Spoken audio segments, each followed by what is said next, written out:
Cheers. Alright guys, I'm Ross. Today I'll be talking about warping in Ableton Live, what it does and how it can be used. So first of all, we'll talk about what is warping.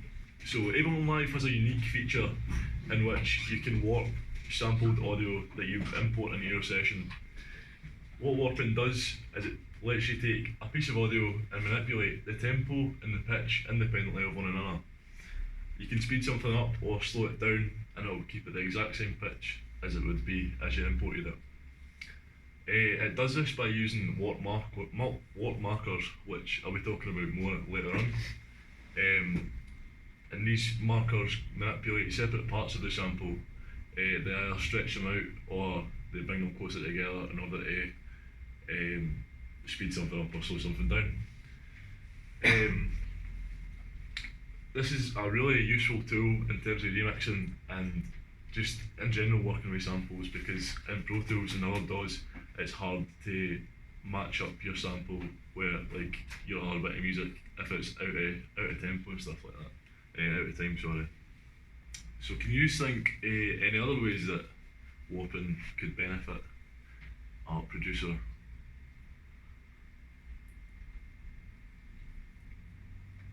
No.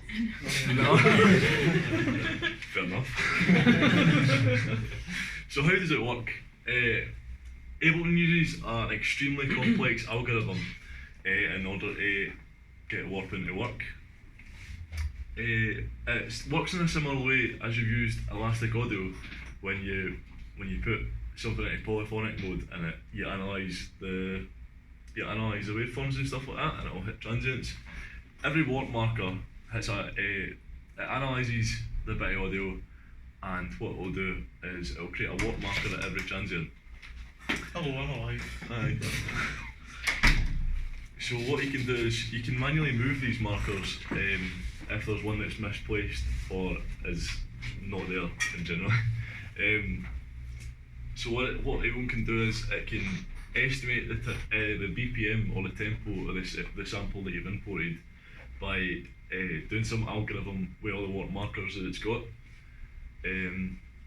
So this can be done automatically if you put on the auto warp for long samples in the preferences menu, or what you can do is you can double click the audio track manually, and in the sample section it'll come up, you can press warp and it'll align the tempo of the sample with the tempo of your session. So warp markers.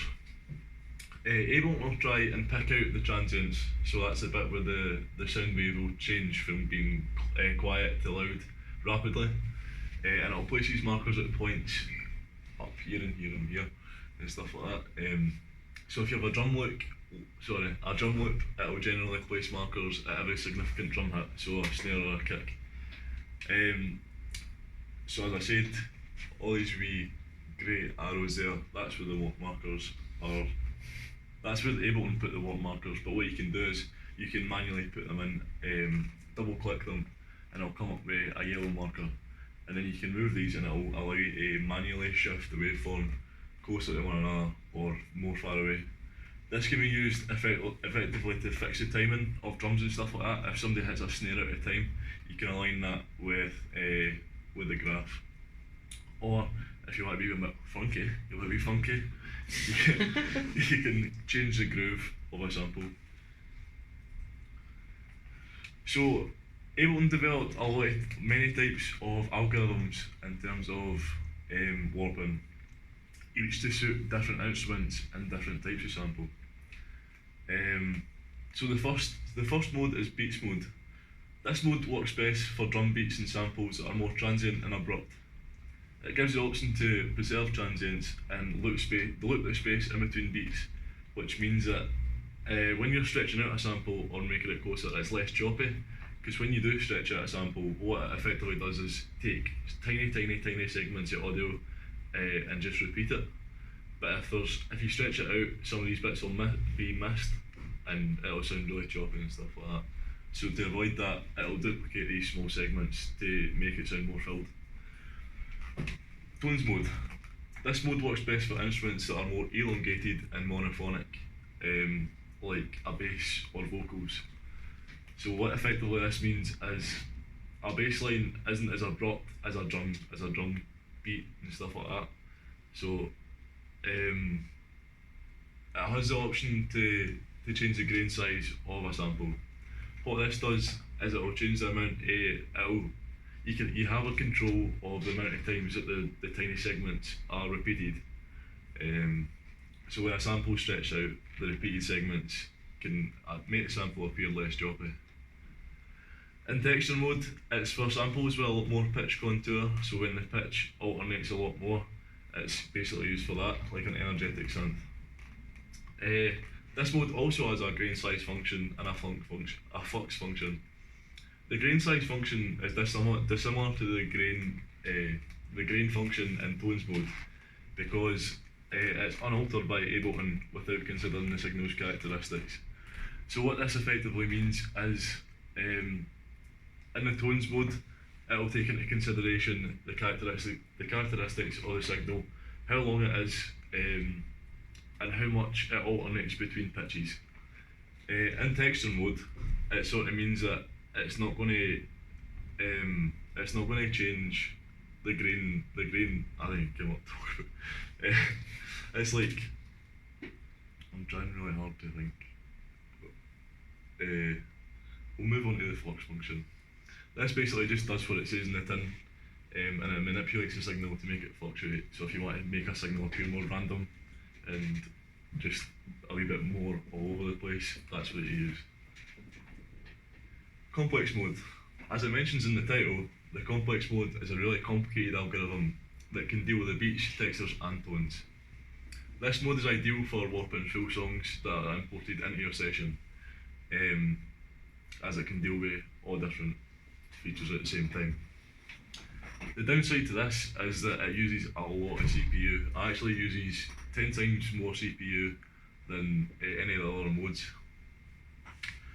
Complex Pro mode. Complex Pro offers the same algorithm that the complex mode does, except it has a formant and an envelope function. Formants are strengthened harmonics within a sound for example, when we pronounce vowels like I, E, O, there's a lot more harmonics that come out. So what this does is it can control how strengthened the harmonics are.